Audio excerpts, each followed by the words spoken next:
Another week here on the Duncan Duo Show, like we are every Sunday at 10 a.m., talking about the Tampa Bay real estate market. Always online when we aren't on the air at The Duncan Duo on all of our social channels. Again, that is at The Duncan Duo, Twitter, Instagram, YouTube, TikTok, you name it. We're on it at The Duncan Duo. And if you want a free home value estimate or an instant cash offer for your home, DuncanDuo.com.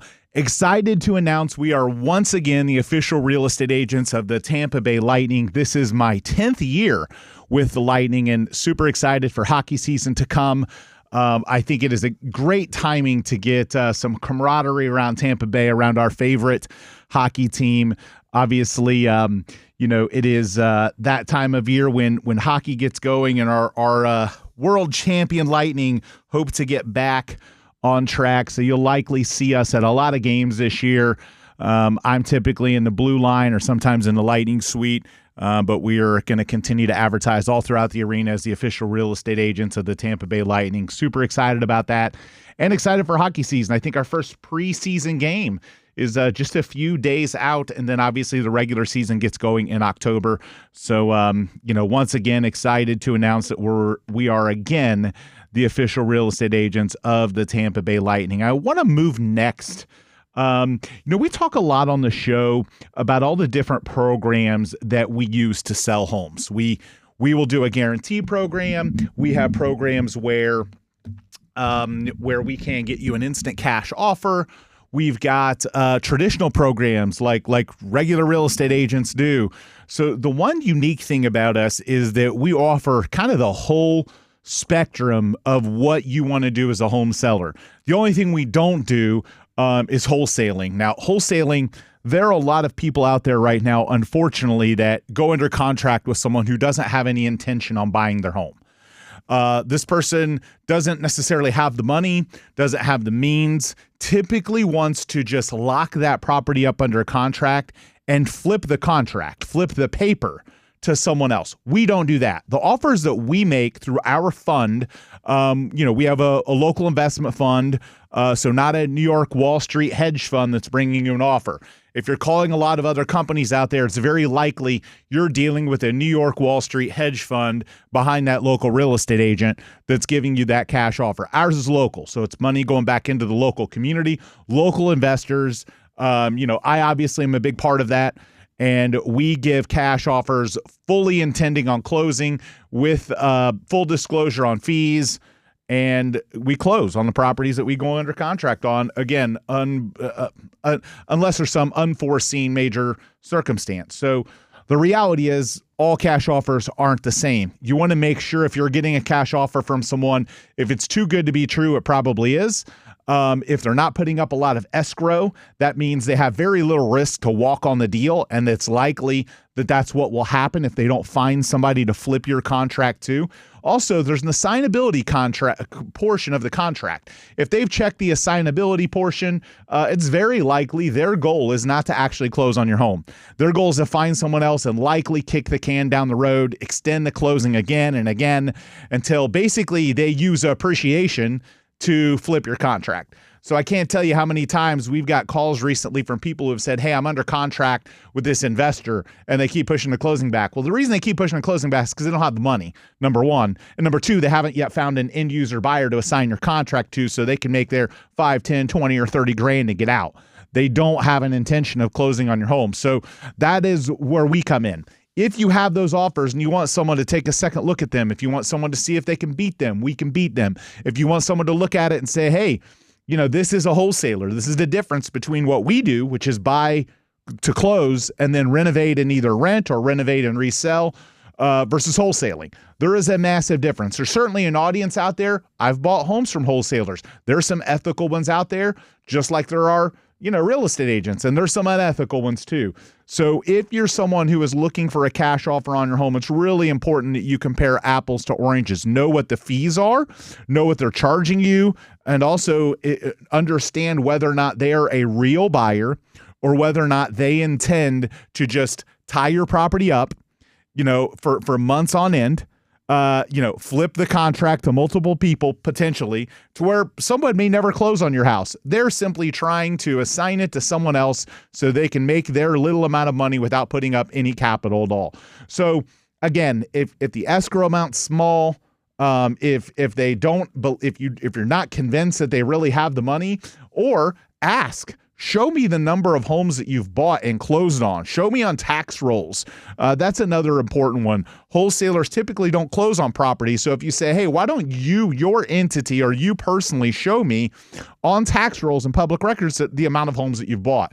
So those are ways that you can kind of weed out a wholesale offer where they don't intend on closing. They intend on basically locking up your equity, taking a portion of your equity and flipping it to another investor before closing happens, and then hopefully that investor closes on it. It's a big roll of the dice. So that is not what we do at our company. We, again, we're certainly going to tell you, here's what you can do from a traditional standpoint.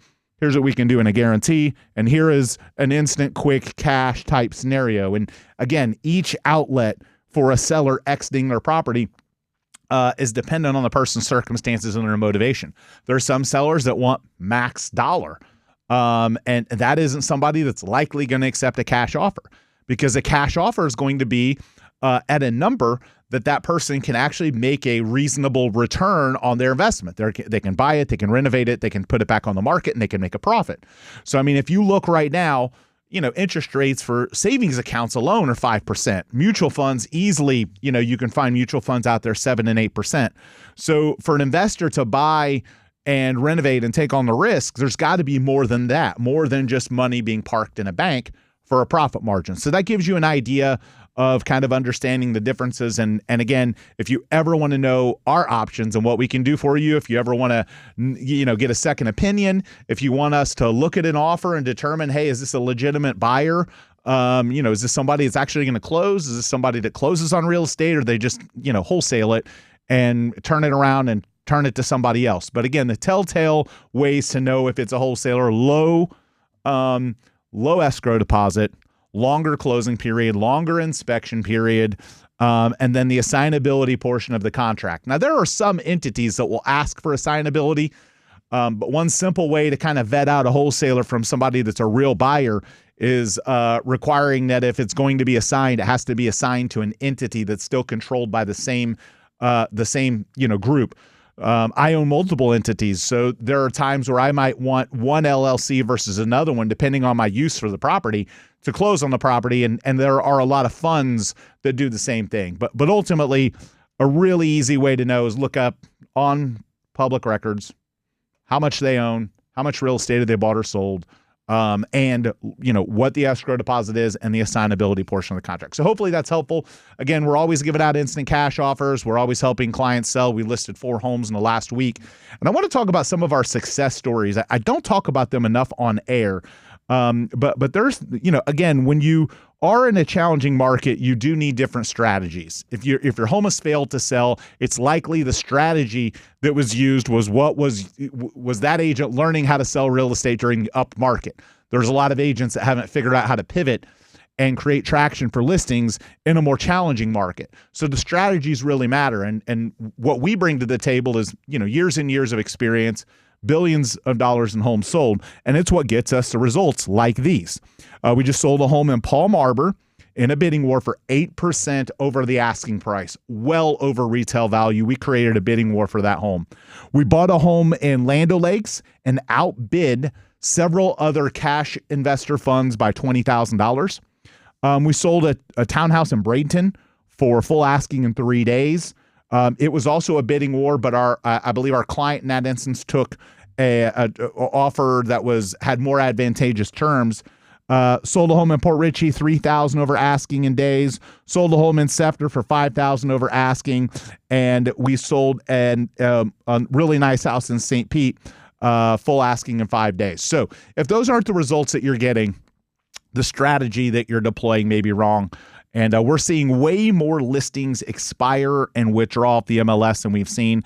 And again, it is certainly the market of the moment. We're in a challenging market where the market is shifted and a lot of people haven't pivoted. So Our goal, again, representing you as a home seller, is to give you all your options, to be honest and transparent with you about price in terms of what it's going to take to get the home sold, and then to create the right strategy depending on your motivation. We have clients that say, hey, I'm okay waiting a few months, but this is the price I got to get. Then we have clients that say, you know what, I want to move it fast, and let's create a bidding war. And in a lot of instances, that gets us above retail asking price, and simply because we're getting people to compete. Then we have other clients that say, hey, we want to test the market at this higher number. And again, our advice in all those situations is the market is what determines the price. Real estate agents have an opinion, sellers have an opinion, but if you market a property, you put it out on the market and it's marketed well, and it doesn't move, then it's price or condition. If it gets a bidding war, then that's the market's way of telling you that it's worth more than what you're asking. If it takes a couple months to sell, which is about the average, that tells us that the market price is probably in line with our current asking price. So hopefully all that makes sense. And if you are thinking about selling your home, again, DuncanDuo.com, get a free home value estimate, get an instant cash offer. Let us sit down, give you a second opinion, and help you understand all of your options as it relates to getting your home sold. So one last thing that I'll tell you, there are oftentimes the reason a home hasn't sold is because it got to the right price a little too late. Buyers today look at the days on market. So there are oftentimes we're giving advice to sellers to say, hey, look, we want to sell your property. We can do some, kind of pre-marketing and create some pent-up demand, but your home failed to sell and it actually needs to come off the market for a couple of months. Let the days on market reset so it can come back fresh so the consumers don't think something's wrong with it. Sometimes a home gets to the right price. The marketing's great, but it got to the right price too late, to the point where consumers now look at it and think something's wrong with it. In today's day and age with social media and social gratification, a home that hits a certain number of days on market, that's kind of like a post on social media not getting any likes.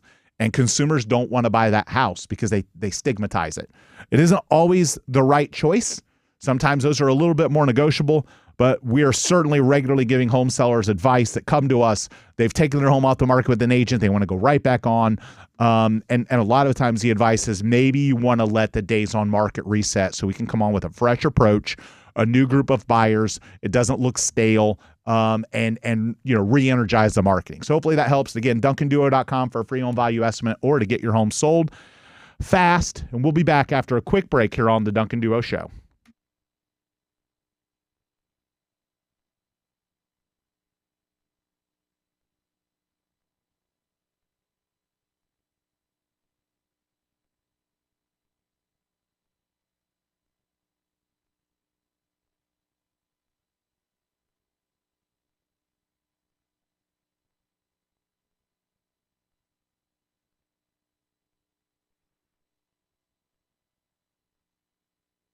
So we're back here on the Duncan Duo Show talking about the Tampa Bay real estate market, and I want to talk about the exciting news this week around the Fed rate cut. But I also want to preface this by saying that there are a lot of real estate agents that went to social media this week and said, hey, the Fed's cutting rates, mortgage rates are dropped, the Fed cut the rate 50 basis points, which is, half a percentage point, 0.50. Well, here's why that's misleading. Basically, a lot of people predicted the Fed was already going to cut a quarter point. A good portion of people thought it would be a half point. So the market had already priced in most of the half point drop in the Fed rate, meaning that interest rates did not dramatically drop on mortgages from the Fed announcement. While it certainly has an impact on credit card rates and lending rates and savings rates, mortgage rates, because of the forecasting that's done, a lot of times already price in predicted, especially heavily predicted Fed rate cuts. Now, if a rate cut happens that isn't predicted, that isn't well established and believed to happen by, the mortgage bankers groups, then that can effectively have a, 1-for-1 drop in rates. But this Fed rate cut was widely expected. So we did not see a massive drop in mortgage rates. Now, what I will say is that we are not that much lower than we were a week ago. but we are massively lower than we were a year ago. We're hovering in the high fives is what I'm seeing, and a lot of people are predicting there is a chance that we get into the fours by next year. Now, what does that mean if you're a seller or a buyer? Well, number one, it means that interest rates are on a downward trajectory. Okay, that most people expect we're going to continue to see these rate cuts next year as, the economists are saying inflation is in line. And, I don't know if I believe that, but again, that's what the economists are saying, and that's what's happening with the Fed. So if we know what happens when rates get really low, we can look at history and know that every time rates have gotten into those, when you've seen a couple percentage point drop over a 1 year period, you see a frenzy. You see prices rise, okay? Because what happens is you open up the pool of buyers. Now you have millions of consumers that couldn't qualify for that $400,000 house now can, okay? So you open up the pool of buyers, which creates a surge. It creates appreciation because what starts happening is with inventory still low, and so many of the homes owned by people that don't want to sell them, you create a bidding war and prices will rise. If you wait until rates hit their lowest point, you're probably going to overpay for a house. And if you're a seller, if you wait till rates are at their lowest point to sell, you might get max value out of your house, but you're going to pay max value on what you buy. It's really all relative. If you're someone that's moving up, let's say you're going from a $300,000 or $400,000 house to a $500, $700, $800 million house, you definitely should not wait to transact. You should be out looking now. Every economic predictor, every analyst says rates are dropping. So by the time rates get to their lowest, we're going to be seeing a big appreciation spike again. Now, are we going to see the 27 to 30% appreciation that we saw a couple of years ago? It's hard to believe that we'll see it that high, but could we get back into the teens? I think that's really realistic. I think it's possible. So, if you're moving up, you buy now and then refinance. Rates are headed in the right direction. So the market's likely going to be headed in the right direction because what ends up happening is more transactions will happen too. Not only are you creating a new slew of buyers, but you're also going to create a new group of sellers that are now going to get their interest rate low enough to where they can say, you know what, I wasn't going to sell out of my house that's got 3.5% or 4% interest rate to buy at 7%, but I might for 5%. I might for 4%. So it's going to create some inventory as well. So we expect next year we're going to see more transactions. So if you wait, again, prices are going to rise because it opens up the buyer pool. It's more people competing for the homes. It's more opportunities. And as the rates drop, prices tend to rise. So if you want to avoid overpaying and getting into a bidding war, you buy now, then you gain the appreciation, but then you refinance a year or two down the line to get back into that lower rate, but be in a better equity position. So hopefully that makes sense. There's a lot of clients out there that we're hearing they're going to wait until rates drop. And if there's someone that's moving up, if there's someone that's moving down, that could make sense. If there's someone that's moving up, that's a really bad idea. So if we say, hey, look, in a worst case scenario, let's say we only see a 10% appreciation. And it could, who knows, really? I mean, you can't really predict or guarantee appreciation. We can just look at historical norms. But let's just assume a 10% appreciation. If you go from a 500 house and you wait for it to go up that 10%, it gets to 550. If you're buying that 800, that 800 is now 880. You actually lost by waiting. You didn't really gain anything.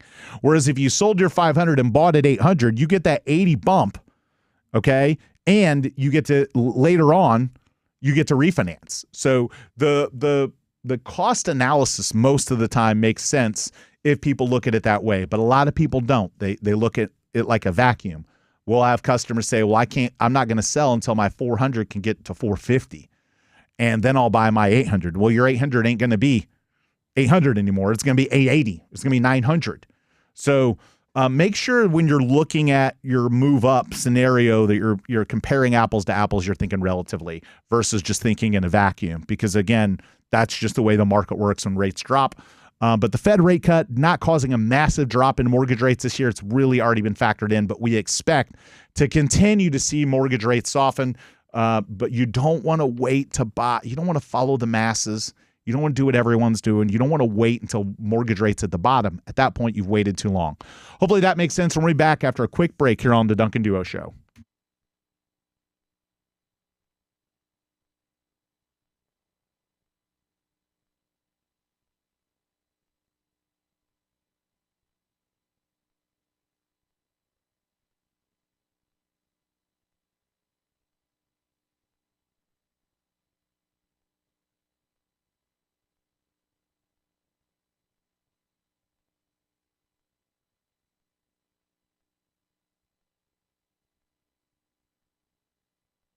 So we're back here on the Duncan Duo Show talking about the Tampa Bay real estate market. Once again, talking about mortgage rates when we aren't on air. Check us out online, duncanduo.com and at the Duncan Duo for Twitter, Instagram, YouTube, TikTok, Facebook, all of the social channels, again, at the Duncan Duo, and get your home value estimate. Get your home sold guaranteed or an instant cash offer at duncanduo.com. So I was talking about the Fed rate cuts. Next, I want to talk to people out there that are thinking about refinancing. Now, are there people that can benefit from refinancing? Yes. If your interest rate is drastically different, if you bought at peak interest rates, maybe now is a good time to look at refinancing. I'm starting to get a lot of emails from mortgage lenders saying, hey, it's time to refinance. It's time to refinance. However, if you can get a free refinance, if your lender that did your loan will offer a free refinance or, free drop, pursue that. If it's going to cost you money, I would tell you to be cautious, especially if you don't plan on being in the property for very much longer, because the cost of it, the cost that gets added to your amount owed on the loan may offset the gain or the savings in monthly payment. So you want to time out how long you're going to be in the property, before you consider refinance. The second thing that you want to think about is how much further the rates may go. Most economists are predicting rates to continue to drop. And if that's the case, if you can swing the payment right now, maybe wait for rates to drop a little bit lower, create a bigger spread between your existing interest rate and where rates appear to be headed. So a lot of mortgage lenders jump on the refinance bandwagon. And again, are there consumers that make sense for it? Yes, but there's still a lot of consumers that are looking at it and they're saying, oh, I could drop my rate, but the cost of it isn't going to make sense. And them saying, oh, it doesn't cost anything isn't always the case, because they're just adding it to your loan amount. They're just adding it. They're reducing your equity. You may not come out of pocket, but in essence, you're reducing your net worth if that's what they're doing to lump it into the loan to keep you from having to come out of pocket. So again, be cautious. If you're thinking about doing a refinance, make sure you're doing it for the right reasons and make sure that you're going to be in the home long enough. And then last but not least, think about maybe pushing it out a little bit further, because, if you can wait a few months, 6 months, I think rates will be down even more. So if you refinance now and then you want to do it again 6 months or a year down the line, and then you eat those costs and fees, it's just eating into your equity. So don't hesitate to make sure to really evaluate it all the way. And don't, again, sometimes it looks great to get, some money in your pocket or lower your payment.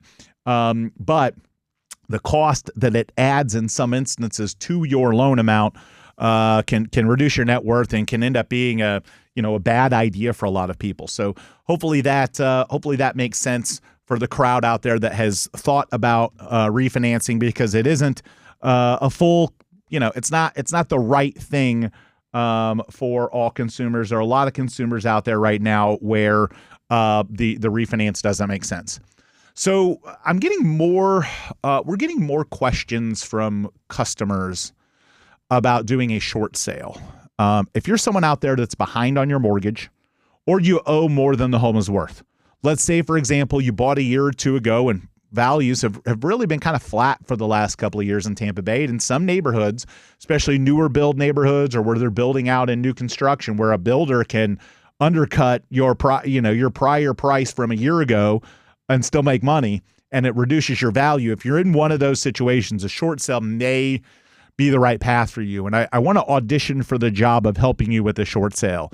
If you are someone out there who is in distress, you're behind on your mortgage, you've missed payments, you know that you don't have enough money, you know the value isn't there to cover the mortgage, a short sale may be the right path for you.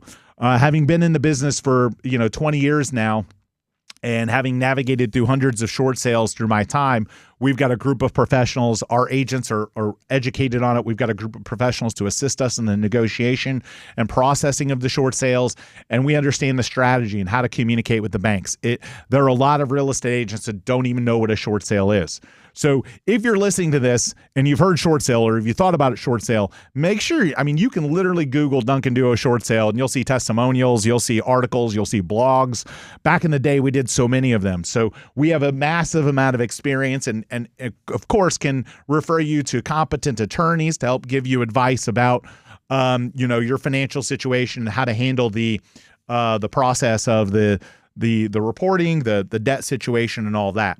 So, but again, hiring the right agent to do that is super important. There are, again, agents that got in the business the last few years. They have no idea. I mean, we've gotten calls from agents at other companies saying, "Hey, I've got this short sale. I see this article you did or this video, and can you help me?" And because they don't know what they're doing. So if you're thinking about a short sale, or someone that's in that tough position, they're behind on their mortgage, they're in a negative position, don't just go with any real estate agent. Make sure you go with experience. We have massive amounts of experience on our team.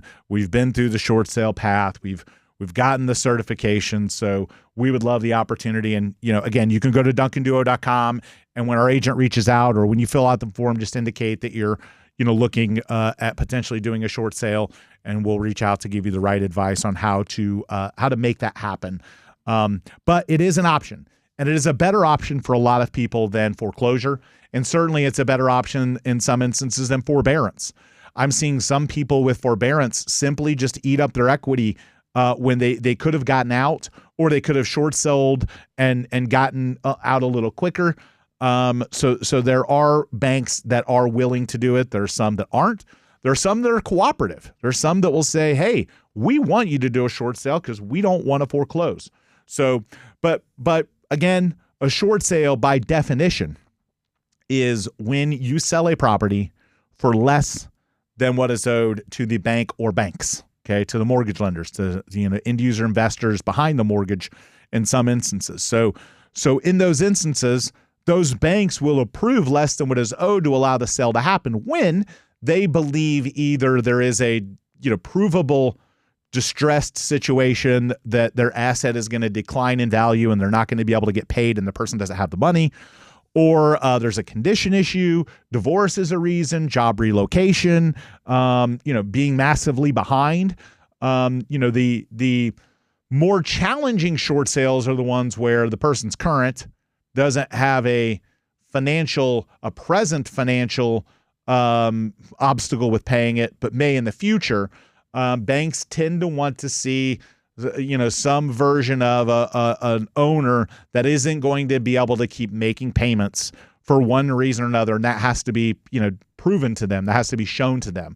So the most proactive banks are reaching out. They're reaching out and saying, "Hey, we think you should look at doing a short sale." But again, the agent you pick really matters. You can't just pick somebody that's not done them before. They really don't know what they're doing. They don't understand the process for negotiation. They don't understand how quickly you need to get an offer. You can get a lot of bad advice and bad strategy from agents that haven't done them before. So if you are thinking about doing a short sale, it is a more complicated transaction than a typical real estate transaction. And the other part of a short sale is typically a real estate agent isn't going to cost the seller money. The bank is going to end up approving an amount to pay the real estate agent through their reduction of proceeds, through the amount delivered to them. They're going to say, "Hey, we need to get X amount and we're willing to pay X commission." So the homeowner that is behind doesn't have money. So they don't have money to pay a realtor. They don't have money to pay the mortgage. They don't have money to pay the difference. So banks know that if they foreclose, they'll have to hire a real estate broker to list it likely anyway. So they're willing to pay commissions in order to facilitate that sale so that they can then get capital back. Banks don't really want to own property. They're not set up to be in the business of managing property. They're set up in the business of managing, money. So they want to turn that asset into money, and the easiest, smoothest path for that to happen in a lot of instances is a short sale. So again, and if you're a buyer, listen to this, and you're like, "Hey, I want to buy a short sale." Plan on it taking longer. A short sale doesn't close like a typical sale. It's not short because it's quick in time.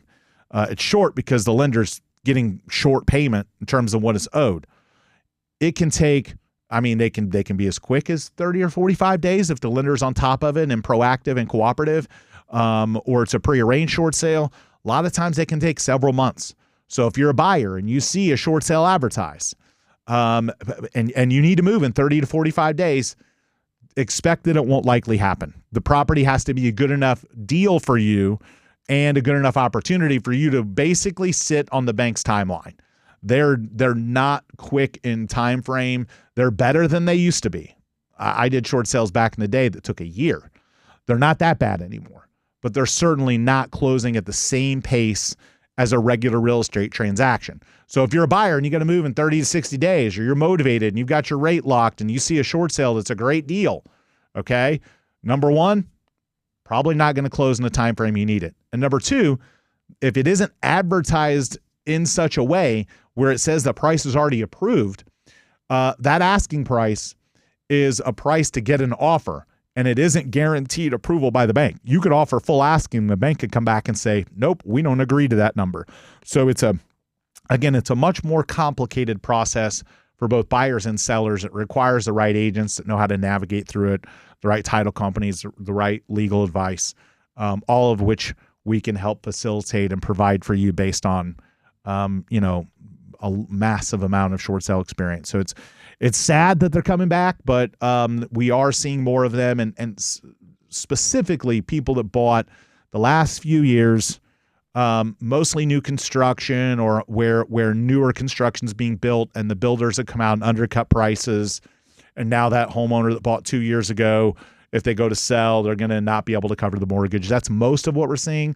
Or people that bought at the highest interest rate possible, or that did home equity lines of credit at peak, and now they're short in terms of what is owed. So again, if you need short sale help, if you're thinking about avoiding foreclosure, if you need some assistance to get your home sold, even though you're not going to cover the existing mortgage, we can help facilitate that, help you get that sold and get you through that process. Again, DuncanDuo.com for that. Again, DuncanDuo.com. We're going to be back wrapping up our last segment, the official real estate agents of the Tampa Bay Lightning. Once again, the Duncan Duo team will be back after a quick break here on WFLA News.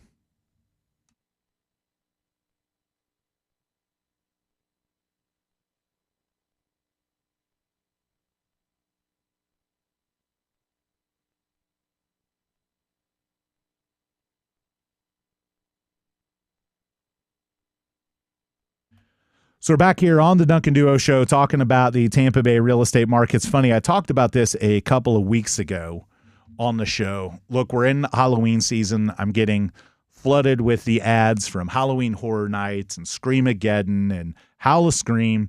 And having been in the real estate business for as long as I have, the 20-year mark in the business, and I've pretty much seen it all. I've seen what I think are haunted houses.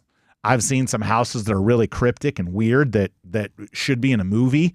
But we get asked a lot, hey, what are the things that I have to disclose about my house? So I want to go through this really quick because the state of Florida says that we have to disclose what's called a material fact or a material defect, okay? So that is like a proven, visible, known thing that affects the property value or the property's condition. So some things that we don't have to disclose. The buyers can do their own due diligence on to determine if they want to deal with it. But number one, if the house is believed to be haunted. Now, there's not really ever been any factual consensus. We can bring the fact checkers in here about whether or not, you can prove a house is haunted or not. Because of that, because of the inability to prove whether that even exists or is possible, it is not disclosable. In other words, if a seller thinks their house is haunted, that is not something required to be disclosed because it's not something that could be proven factually. Another one, if someone died in the home, if someone was murdered in the home, if a crime was committed in the home that doesn't affect the condition of the property. Now, of course, if the home was run as a meth lab or a cookhouse, or something like that, then yes, that is something that could be impacting the environment of the home and would need to be disclosed. But if somebody got killed in the house, somebody got shot in the house, somebody died in the house, somebody had a disease in the house, those are things that do not have to be disclosed. As buyers, you can ask, but again, there is not a requirement for the seller to disclose those things. So my recommendation is, Google the property address, look up who's owned on tax rolls, Google search. If that is something that concerns you, then do your own due diligence because it's not going to be disclosed. It's not going to be in an inspection report. Of course, again, if it was a meth house or if it has signs of being a meth house or if it has signs of being a cookhouse, a drug house, a weed house, whatever it is, those things could certainly come up in an inspection. But because that does affect the environment and the condition of the home. The other things don't. So hauntings, if someone died there, if someone was murdered there, if a crime that didn't affect the condition of the home happened there, if a celebrity lived there, if, there's just a lot of things that people want to know sometimes that we either can't answer or the seller chooses not to disclose simply because it's not a material fact. So do your own due diligence on those things. Again, this is the time of year where everyone is a little spooked about, haunted houses and different things. And we have seen it all. I have walked in homes that were creepy that I thought were haunted. I've sold homes that later burned down that I felt were just creepy, weird houses. We've gone in homes and heard doors shutting and sounded like movement. We walked into homes with vagrants living in them. We've pretty much seen it all. But again, a material defect is what has to be disclosed, a material fact about the property that affects its actual condition of the property or the land. Same thing, neighbors. Do you have to disclose if a neighbor's loud and noisy or if a neighbor is a criminal? Now, there obviously is the sex offender registry that you as a consumer should look up and find out and do your due diligence about. But again, same thing. Those are not things that materially are affecting that specific property's condition. So again, if they know the guy across the street is crazy or been in an asylum, or if they know this or that about this neighbor, those are not material facts. So that's something else. Another one that I get a lot is, how long is the commute from here? And that's a loaded question. I encourage all buyers, when you're buying real estate, don't just take the commute on Saturday or Sunday or the evening when you're off work to take a look at the property. Test the commute during morning rush hour, evening rush hour, and all those times, because that is when you'll find out the real commute. We've unfortunately had the honor of helping people sell a home that they bought a year ago that they found out because they didn't do the due diligence, they didn't drive the neighborhood during those hours, that their commute is just too long for them. So test that out ahead of time so you don't make the mistake, cost yourself extra money, time, energy, and stress. So hopefully this all makes sense for you. Again, it is the spooky season, but that does not have to be disclosed. When we aren't on air, again, follow us all our socials at The Duncan Duo. And again, so happy to be the official real estate agents of the Lightning. Again, DuncanDuo.com for an instant cash offer to get your home sold fast. Again, at DuncanDuo.com. And we'll be here next Sunday at 10, always talking the truth about the Tampa Bay real estate market. Have a great rest of your Sunday, Tampa Bay.